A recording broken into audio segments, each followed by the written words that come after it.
Welcome back to the video, guys. Today we're going to be speaking to NFT Llama about a bunch of different things on the NFT space. I'm going to be talking about his personal life. We're going to be talking about our views on the NFT space, like projects, what we're looking at to invest in, and all that stuff. So this one is a super jam-packed and longer video, so what I recommend is to go ahead, plug in some AirPods or some earbuds, and listen to this like a podcast or something. But yeah, guys, so besides that, I thought this would be super valuable. It's a little bit of a different twist from what I usually do, but it brings a lot of value to everyone. If you want to launch a project, if you're looking to invest into a project, it's just ultimate value here. Me and him cover everything. So make sure to stay tuned, guys, but we're going to go ahead and get into the video. All right, guys. So today we have NFT Llama here. He's one of the coolest guys in the space that I know. He's been in the space for a very long time. And yeah, you want to introduce yourself, man?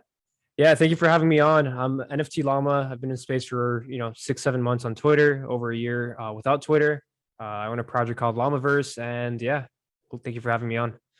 Yeah, man. So basically, guys, what we're going to be going over, we're just going to introduce NFT Llama. I'll even talk about myself a little bit. We'll talk about Llamaverse. We'll talk about Dark Echelon. We'll talk about the future of the NFT space. Like, we'll also talk about where we are currently at right now, which is the current state of the market. Then we'll just go over some types of projects that we like to look at, some projects that we might be bullish on even. And then we'll just talk about what we look for in project founders, what to look for in an NFT project founder, and then, just the whole team, all that gist. So guys, we're going to go ahead and get started with the intro on NFT Llama. So you want to go over on the backstory on how this NFT Llama empire started and even with Llamaverse? Yeah, that's a fantastic question. So, like I said, thank you for having me on. Really inspired by you as a person and also, your project. So, thank you. Not the brownie points coming in, but Oh man, too many. too many brownie points. Okay. Anyhow, yeah, I mean, I started off as a person that just wanted to share trading strategies and ideas with other people and just connecting. I never thought I would be a project founder. Never thought I would be, honestly, this I'm not going to be egotistical, but this big at the moment. But I just started off doing trading ideas. I opened a free Discord where people can come in, collaborate. Just it was like an alpha Discord for free. This was before alpha Discords were a thing, and eventually it got so overwhelming. There's so many people that we decided to give everybody a free NFT to gain access to it, and that's kind of where the Llama empire started. We started off as Llama Pass. We evolved to Llamaverse, which essentially is a project focused on branding and providing real value to users. So that was like the whole backstory of it. Awesome, man. So if you want to go over like a little bit on yourself too, like a little bit of the background, like where you were at right before NFTs, that'll be cool. Yeah. So before NFTs, I did internet marketing and crypto. I made my first million with internet marketing way before crypto. And then I got into crypto. My first investments were during the Corona stage. I made a fuck ton of money there. I invested in coins like VeChain, Cardano. I bought VeChain at like eighth of a penny. I bought Cardano at like 4 cents. I made a chain link at like 25 cents. So I made a killing with that. Then I got into NFTs because I was just on Twitter, on crypto Twitter, and I seen a pudgy penguin picture of a penguin get sold for like $80,000, and I was like, bro, what is going on? So I was one of those people that thought it was like money laundering and like wash trading. So I was like, whatever. And then I just got into it, and I got obsessed with it. So like everybody, when you first take a bite out of NFTs, you get really addicted. It's exactly what happens.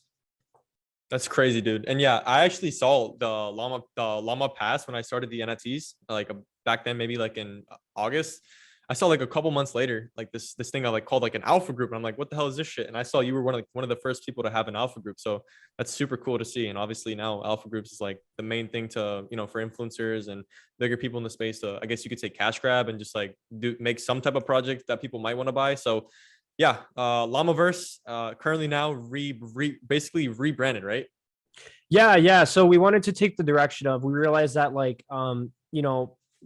passes are fantastic, don't get me wrong, but we wanted to do a little bit more and evolve away from that and more go towards like a branding. We wanted people to have a emotional connection with their profile picture, and that's really what it started with. And then we're like, wow, while we're rebranding, why not just build a bunch of cool shit?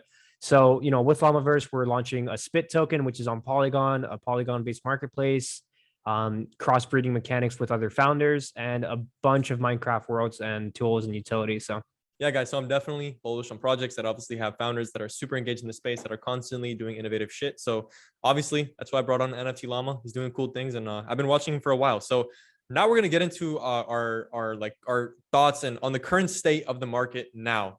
Like, what do you think about the current state of the market? Like, we've had a lot of mixed thoughts recently. I've been seeing on Twitter since basically me and you are on there all day long. We've been seeing a lot of mixed shit. So, what's your thoughts, man? I think we're in a stage of high emotions, and obviously liquidity got sucked out of the market. There's a lot of like obviously macro stuff with obviously Ukraine and Russia, not trying to get political, but that obviously affected the market. Liquidity sucked dry out of the market, really affected people as well. And then it's a big emotional trap. But um, lately, I've been feeling a little bit more bullish. But I'm not full bull. Yeah, I'm like neutral. I'm very neutral about things. I'm just the way, like, just to tell you my strategy, and maybe it reflects my stance on the market is I'm not looking to mint new projects. I'm only looking to buy on secondary for projects with established owners, established track records that dipped 30 to 60%, because those will more than likely bounce back, because those founders are just going to keep going past the bear market if we are in one. Yeah, so I'm kind of like on the edge. It's like really, really weird, like with this type of feel in the market. Obviously, if we were to have a bear market, it would be completely different than the last one. We just have way too many like brand new people in the space, too many people with like different income levels, and it's just really weird right now. A lot of people are over invested. A lot of people are way too emotional, and currently, like with crypto and everything, it's just like way too volatile. Like we saw yesterday, that shit like dumped really hard, and then just like comes back too hard. It's just like the volatility is pretty insane, and obviously the world with all the tensions, like the fucking war and shit, it's just it's a lot, right? A lot to deal with on like the outside conditions. So I just think we have to be careful. I just told people basically in dark echelon, I just said, hey, don't be over invested. Look, if you're over invested, you should have been selling on the euphoria stage. You should always be at least de-risking a little bit at the euphoria stage. I just think it's too much to be like too invested during all these bear markets and bull markets. And I'm just not the guy to like hold all the way through, and like all this all the diamond hand culture and paper hand culture. It's just like way too much in this space now. I think people just need to find projects that they like, invest into them, believe in the teams, and chill out. Not diamond hand and all this shit. Like, don't try to artificially pump floors. Like, actually just invest into solid teams and stuff. Again, I know I'm speaking from a different point of view. I know people have different financial situations and all that, but again, I just think we're in a really weird state right now. I know a lot of people that have higher portfolios, higher net worth. They're de-risking. They're currently looking at some juicy plays to buy, like on the blue chip level. So I know that's what a lot of higher net worth people are doing. But again, I'm just not even buying anything. Again, I'm not really the biggest NFT collector as for say. I just like to partner with projects I like to build. I'm not the world's biggest NFT collector. So besides that, man, that's kind of my Yeah, thoughts on the market. that was pretty good. I agree with that. I tweeted something called, like, it's that off the Warren Buffett phrase. But I said something like liquidity is king in times of fear, and then liquidating is king in times of greed. So meaning like you should definitely take profits whenever everyone's feeling euphoric, and then having a bunch of liquidity like right now is the perfect time to obviously be buying essentially blue chips, or whatever you qualify as a blue chip. But I mean, just to expand on what you said, I don't think there's ever been a time where I invested into a project with a really strong founder that has proven track record, and they've never let me down. I've invested in Sappy Seals, never let me down. I invested in Root Troop, never let me down. And they've only went up because if they have a proven track record. NFT World's a perfect example as well. Once they prove to you that hey, I'm doing this, whatever I say I'm going to do, you can guarantee you when they put that roadmap 2.0, that's going to get done as well, and the price is going to reflect. So people like you, bullish. People like Popeye, myself, ArcDev, Lab, all those people building just real products. Those prices just eventually go up. The market will define the price after development. Yeah, no, it's just crazy to see like so many people have built such great things in the space, but they just completely go to shit if they don't keep up with it. And I think that's Mhm. just what a lot of like founders miss. Like you can't just drop a project and like the roadmap's over. Like the road has to keep on going. The road can't just end after the roadmap's delivered. Like I really controversial, but I remember with Monkey Bet DAO, like they completed their roadmap, and all of a sudden they're like, oh, roadmap done. Like that's all. And then we find out like all the shady shit behind that. But yeah, that's my thoughts on that, man. Is there anything else you want to add on that point? No, that was fantastic. Yeah, I mean, some people are obviously just here to do one roadmap and leave with the money. Some people you can just tell which players are here to just keep evolving. And That's just, man, that's people you got to bet on. I like, I'm a DJ myself. Don't get me wrong. I love flipping, but I have like 20% of my funds on people, because that's who pushes the project. But yeah, I mean, to add on to that too is like, you can bet on founders, but if they don't know shit about marketing, or like how to expand their brand, it's going to do bad. So there's a lot of projects that do have excellent development, but they're not able to reach people, and that's something you have to take into consideration as well. Yeah, well, guys, glad that we have NFT Llama. He's like the second coming of like Warren Buffett. So guess we're like in good hands here. So that's always good. But now we're gonna go over like the topic of like what type of projects like are we investing in? What type of projects do we want to look at? So I'm gonna go ahead and let you go and take that one. Cool. Some things I'm looking at, like niches I'm looking at, is definitely 100% land.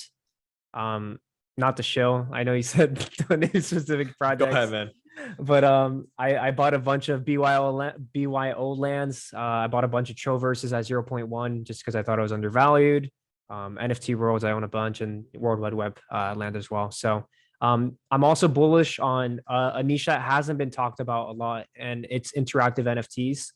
Like cryptoids. I don't know if you've seen that cryptoids drop, but I have.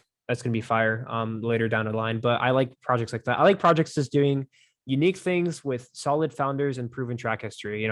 Those are the ones that will never let you down.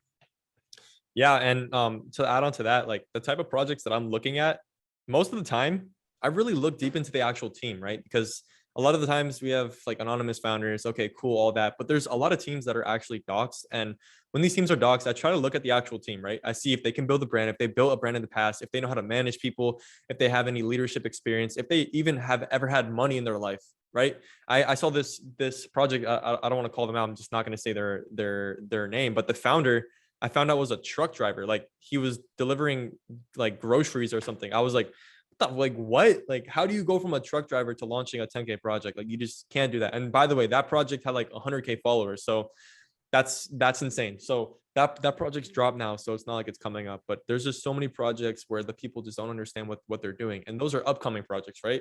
Now a lot of the times people with more money don't look at the upcoming projects. They look at projects that are already out there, that have already proven themselves and that are building. And for me, when I'm looking at those projects, I just look at the capability for a person to build a brand, the capability for a team to actually build out a brand. Because honestly, most of the time when I'm investing into like these newer projects, I look at their capability of creating this into like $100 million company or $100 million brand in the future. And that's why I like Doodles.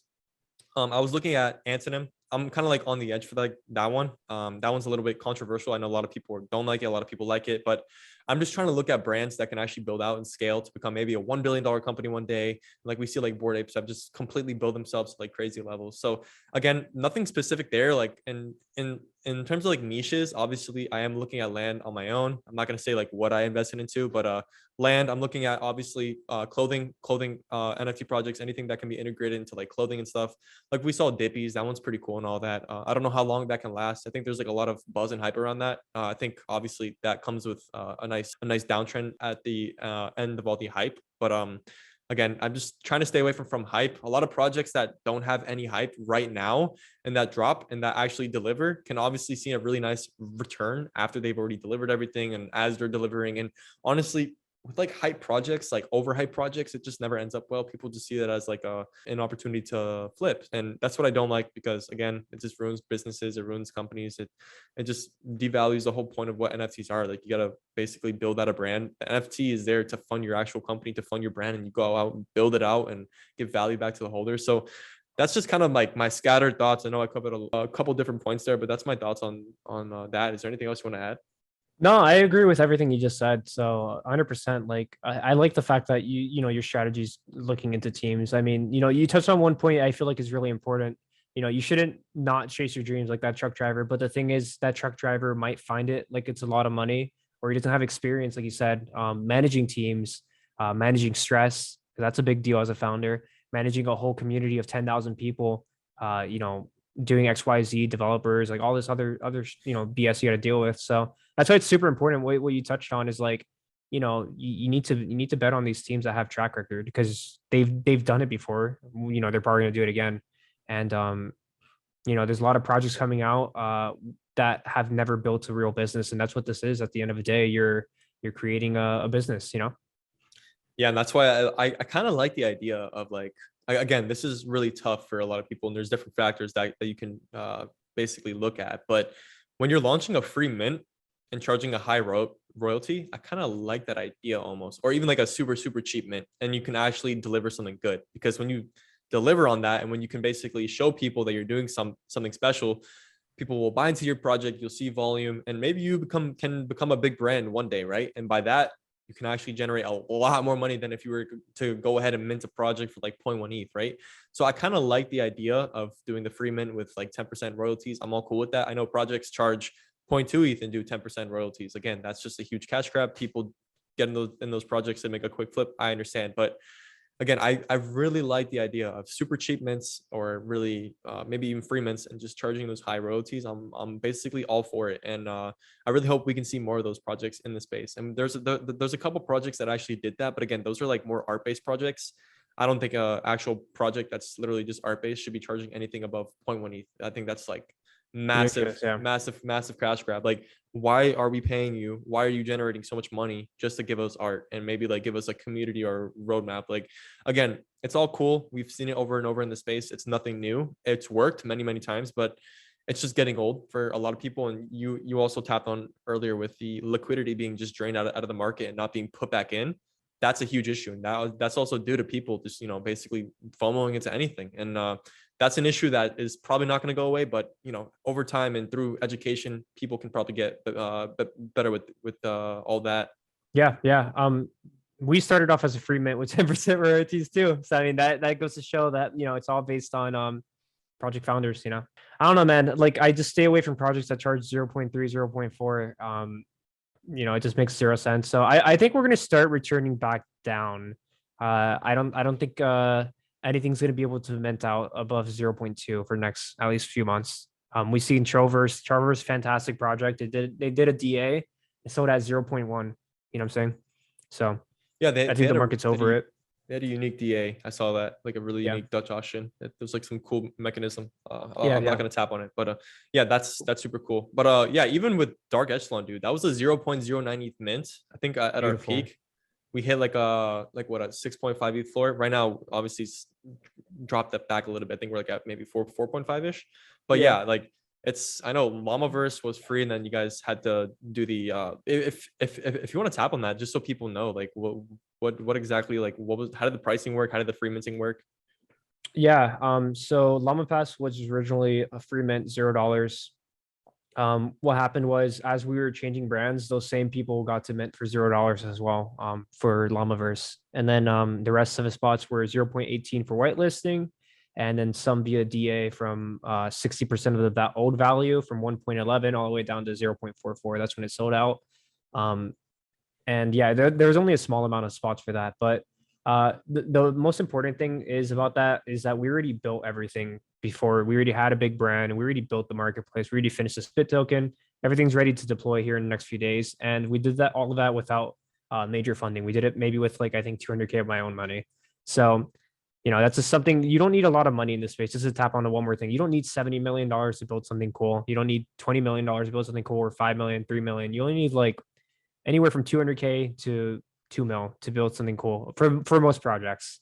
Some gaming projects are a little bit different, but yeah, hopefully that's a lesson to any founders listening in. You don't need a bunch of money to build something cool in this space. Yeah, no, 100%. And like even with dark echelon, like out of my own pocket before the mint, I probably put in 50K for like everything to like work right, and then it dropped. And obviously we keep on reinvesting a lot of the money. So that's why the project obviously keeps on doing better and better. Well, one thing I did want to say is congratulations on your success. I mean, you showed how you can build value off of 0.09 mint, which is relatively cheap for what you're doing. You guys are absolutely killing it. So huge respects there.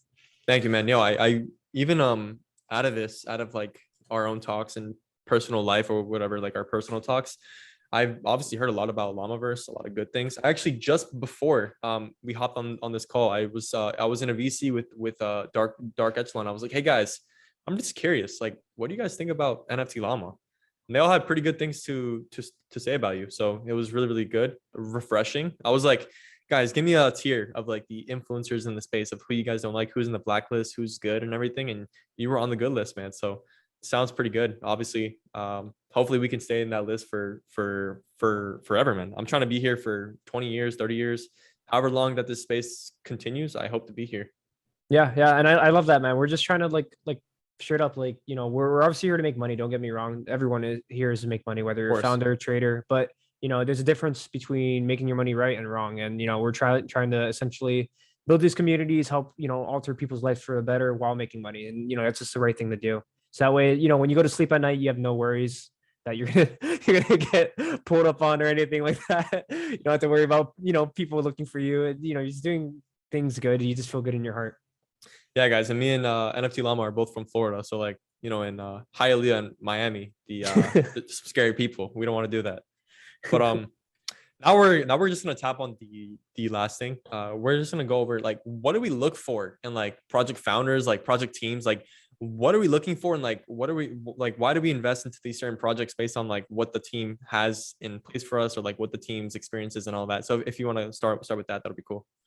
Yeah, one thing I look for is previous leadership skills and the ability to build community. I feel like we can talk all about utility, we can talk all about artwork, but I'd say 80% of projects is based off community. There's a reason why Doodle started popping off at the beginning. Is because they built such a strong brand and community. There's a reason why llamas are doing good. Dark Ashelon is doing good. Obviously, there's utility and value to that, but without your community, without the founders being transparent, without the founders being active in the chat, and constantly updating their community, essentially you're nothing. We've seen Yeah. some, yeah, we've seen some amazing project build, insane stuff. We've seen some amazing artwork. We've seen all types of stuff. But if you don't know how to build a community, you're not going to do good as a project, because it's a business in a way, but it's really more of a family. Okay, yeah. And guys, me and Llama, basically, I agree with what he's saying. But what we're talking about is not the community before the mint. We're talking about that community that will stay if the floor drops, that will stay if, let's say, like 2 weeks after the mint and all the hype is gone. Those people that stay there and help build and engage and be a part of the actual project. That's the community that we're talking about. And not a lot of projects have that nowadays. If you look at all these hype projects, you go on their Discord a month after mint, like it's ghost town, and there's no one in the VCs, there's no one reacting to their announcements, not a lot. So some things you guys can look for in some projects that are already minted. Again, I'm not going to talk about pre-mint because it's just like there's too many things and factors why people just are heavily engaged in the projects. They just want to whitelist all that. So that's why I'm not talking about pre-mint. But post-mint, like projects that have been out for a while, some things you can look for to see if a community is engaged, or like if there's a great community there, is if people are constantly in the VC, if their announcements are still popping with reactions, if people are always in the chat, if people have a lot of PFPs of this on their Twitter or on their Discord and all this stuff. Like with Llamaverse, I see a ton of people having their Llamaverse PFP on Twitter and on Discord. It's super cool to see. It's like nice. It's like, wow, that's my friend who owns this project. It's super cool. So that's with like little things, like a couple of pointers with what you guys would want to look at. And to touch on some more with like what I look for in terms of like teams on projects and all that stuff, and like founders, I look for people who have led in the past, in their previous endeavor, whether it's like their last business, whether it's maybe they launched a brand before and it went well. I look for that. I look for their ability to build. I look for their ability to have a team and manage a team, because it's pretty hard, I'm not going to lie, to manage a whole team in this NFT space. It's actually managing all the mods, managing your community manager, managing your collabs, all this stuff. It gets tough. So the ability to manage people and to stay organized is very, very key. And then some other things that I look for is, the founder has to stay engaged with the project. Like you can look at Twitter, you can look at Discord. If the founder is not there, the founder's not staying engaged, if the founder's not plugged in to the NFT space, red flag. Like a founder shouldn't just be like looping in the fucking mist of the NFT space. They should be engaged. They should be tweeting back at people. They should be in the VCs, in the AMAs, talking to people, being in the chat, engaging.